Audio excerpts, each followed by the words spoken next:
Howdy, folks.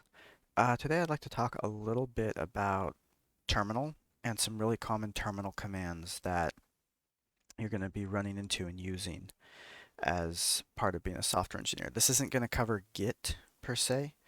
That's a more complicated thing that probably requires its own video, but we're going to go over just how to move around the terminal, how to be comfortable with it. So for starters, this is Git Bash. If you start off, you can see that because of up here. And it has my name, which is the name of the current user I'm on, and then the name of the computer that I'm on. I haven't named this computer, so that's how it shows up. On OS X, you might see something a little different, but most of, if not all of the commands that I cover should work in both environments equally well. So for starters, on Git Bash, you see this little tilde here. That is your current directory.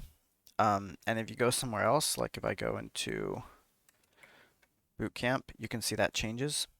So this is just an indicator of where you are at the moment, which can be kind of useful.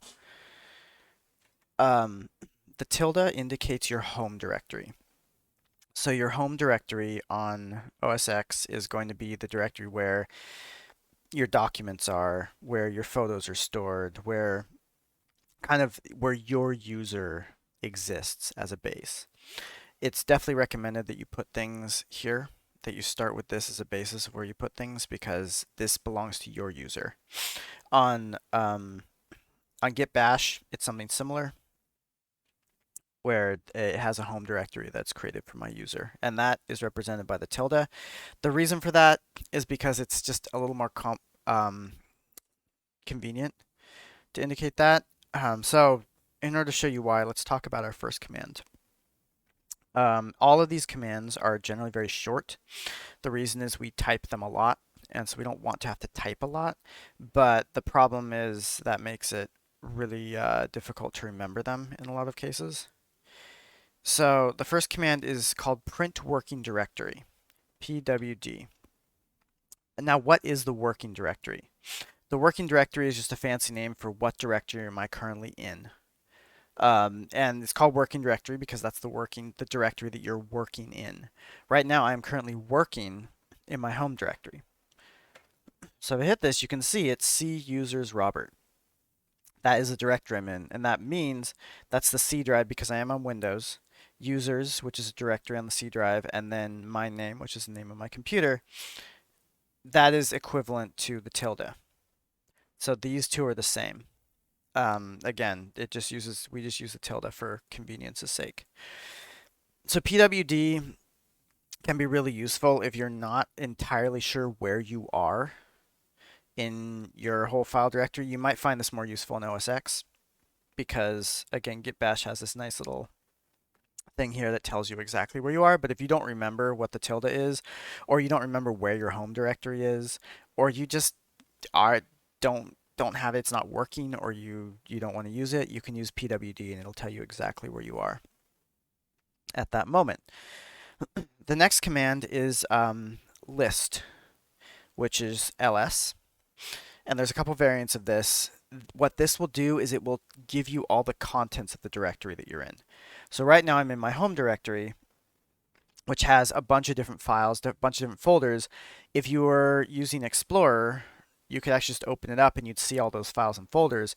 But on the terminal, we have list, or ls. So if I run that, you can see quite a lot of things show up here.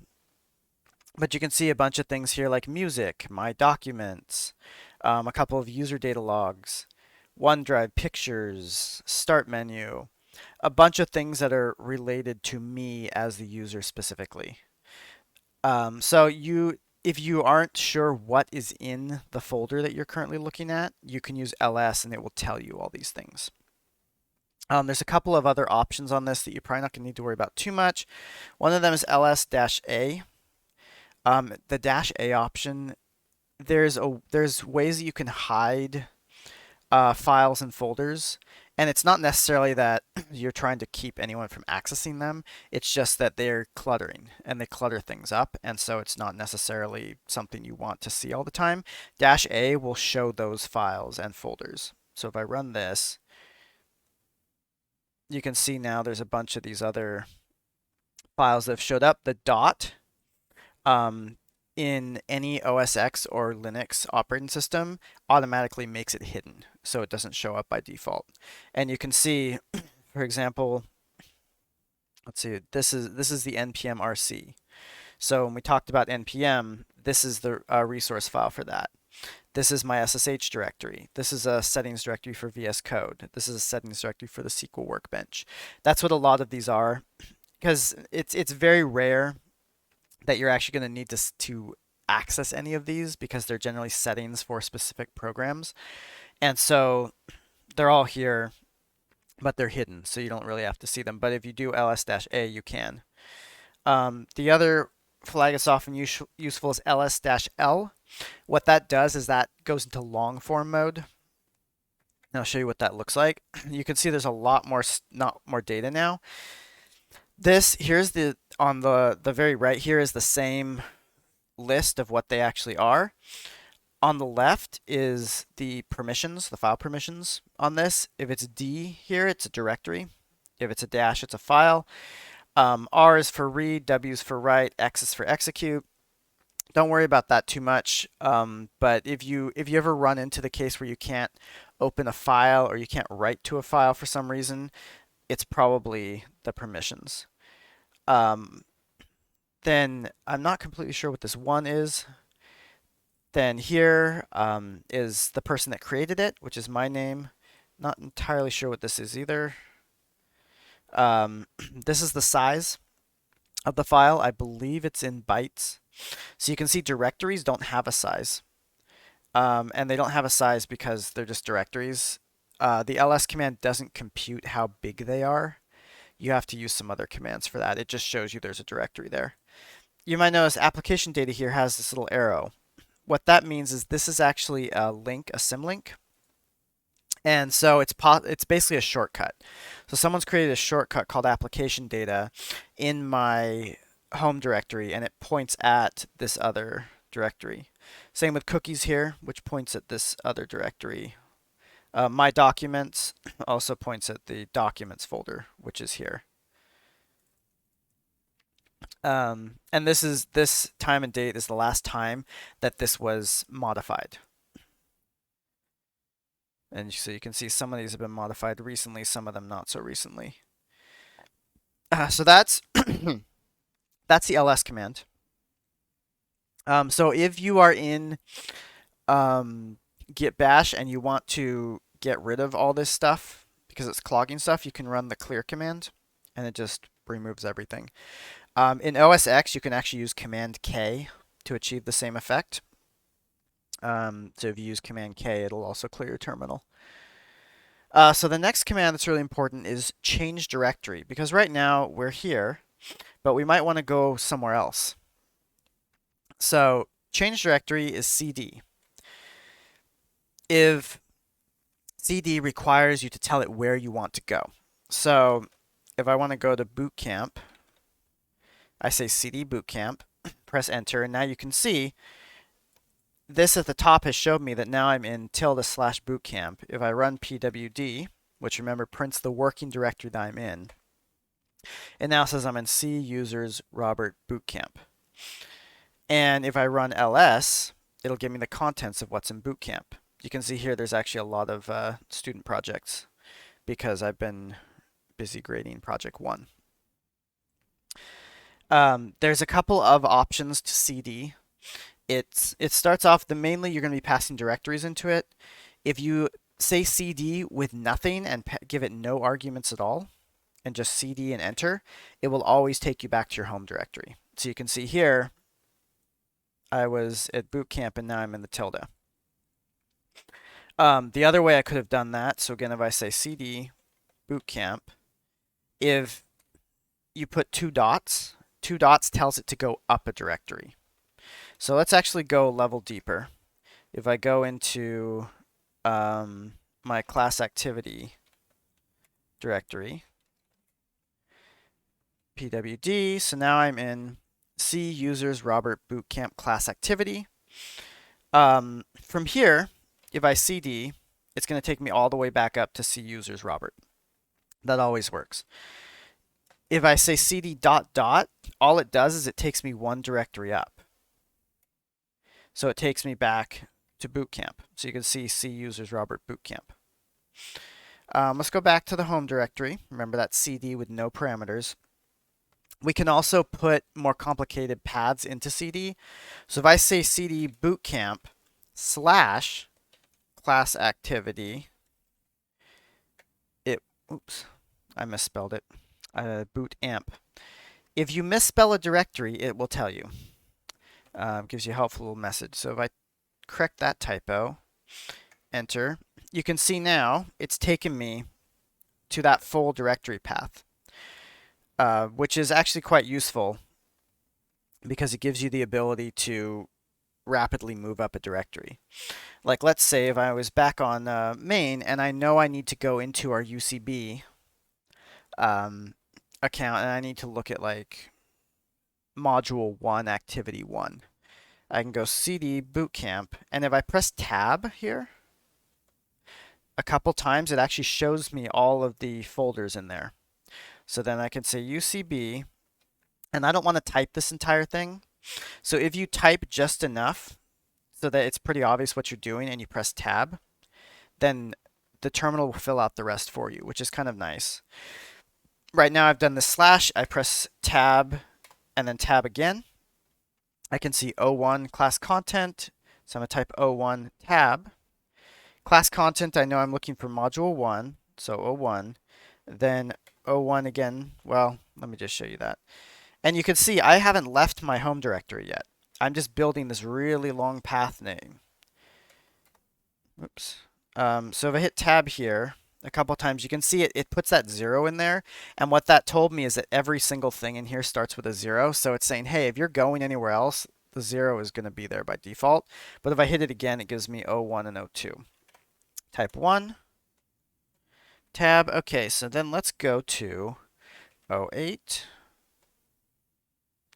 And now we have this huge long path name in here. Bootcamp, UCB, class content, HTML, get CSS, activities, student attributes. This is actually getting a little covered by the camera. If I hit enter, hit it a couple more times, you can see now this is kind of long. It's actually gone on to the next level. But it's that full path name. And if any of these was incorrect, it would have told me, hey, something's wrong here. You need to correct that. So if you need to go somewhere in a hurry and you know the full path name, you can do that. Also, notice this main here. This is because this is git bash. Git bash has a special thing where if it detects that you're inside a repository, it will tell you what branch you're on, which is just kind of helpful because you can guarantee you're on a branch. All right, so I'm going to go back to my home directory. Remember, I could do cd dot dot slash dot dot slash dot dot. And if I do that, well, that takes me back 3 directories. It gets rid of student attributes, activities, and HTML. So I could actually go 3 more and get all the way back. Though also chains. Or I could just type cd. And in fact, if you've got a really, really long directory like that, going back to your home directory and starting over is probably a good idea. So I'm going to clear this again by using the clear command. So what next? There's a couple of other commands that are really useful for us to use. One of them is the make directory command. So if I go into bootcamp, do an ls, I have a test directory. I'm going to make another test directory. So what you want is mkdir and then the name of the directory. So if I put test2 and then I run ls again, you can see now there's a test2 folder. Let's cd into that, and there it is. So if you need to make a new directory for starting a new project, mkdir is your friend. mkdir plus the name of the directory to create. There are some different options you can pass in with mkdir, but you're not probably going to worry about most of them, so I'm not going to cover them here. The next command that's useful is called touch. So touch, and then you give it a file name. It does one of 2 things. So if I say index.html, and I run ls, you can see index.html has now been created. It's a file. It's empty, completely empty. There's nothing in it because I just touched it. But it's if you need to just create a file, and you're not actually planning on putting any content into it, you can do that with touch, which is kind of nice. The other thing that touch does is it actually updates the last modified timestamp of the file, even if it doesn't actually modify, which can be useful for a couple of things, none of which you'll probably run into, but it's still good to know about. So let's do this. If we want to open VS Code from this point, on OS X this may not work depending on how you've set it up, but on Git Bash it will. If you type code and then dot, why do we type the dot? The dot stands for the current directory that we're in. So if I say cd dot, it's not going to go anywhere. I just told it to go to the current directory. If I say ls dot, it's going to give me the current directory. So the double dot represents the parent directory. The dot represents me, my current directory. You may have run into this a little bit when you did your script tags. So we had something like .index.js. That dot means start from the current directory and then do index.js. If we say code dot, that tells VS Code that we want it to open the current directory that we're on. If I actually go back here and I say code test2, oh, VS Code opened in the wrong place. You can see when it opens in test2 and has that index, the HTML. So I told it to open the test2 directory. If I go back to test2 and I say code dot, now that I'm in the test2 directory, it's pretty much going to do the same thing. Open test2 with that index. And that's why we put the dot whenever we use code. So if I put some stuff in here, let's just make a very simple this, and then I'm going to close this for now because I want to show you the next command, which is cat. Cat it stands for concatenate, and what it basically, actually that might not be true. Let's look up what it stands for because I'm not 100% sure. Unix cat command. Cat command, what does it stand for? Concatenate. Oh, it does stand for concatenate. Okay, so I'm right. Cat stands for concatenate, and what it does is you give it a number of files, and it just prints them all out. It kind of smashes them together. We don't really use that very often, but what it is useful for is, let's say you're here, and you just want to see what's in index.html. I'm actually going to clear this. But you don't necessarily want to open VS Code because VS Code is a big application. It takes a while to run. Maybe you have some other project already open in VS Code. If you type cat and then index.html, it just prints the contents of the file. And that's pretty much it. If we want to, if you want to run stuff like Git, so Git status, it's important to remember Git is the program you're running and status is an argument you're passing into that program. If you just type status, the bash will try to find a command. Git status though, oh, it says it's not in the Git directory, so that's fair. But it knows specifically how to deal with status, so you have to put the name of the program and then the parameter. Same thing with ls. So if I did ls-l, for instance, I can't just put -l because it doesn't know what it means. The -l only has meaning to ls. So I have to put the name of the command first, and then it shows up appropriately. Anyway, that's pretty much all the basic commands that you're going to need. Definitely get familiar with moving around the terminal because it's going to be your home as an engineer. What I would recommend is at any point know where you are and then be able to find out where you need to be. So you can use ls. If you can use cd to move around, you can use pwd, but try to find out and figure out where you need to go using the terminal, because once you get really good with it, it's really invaluable to be able to move around your system very quickly and execute commands. Yeah, so that's everything. I hope this was informative, and I'll see you in class.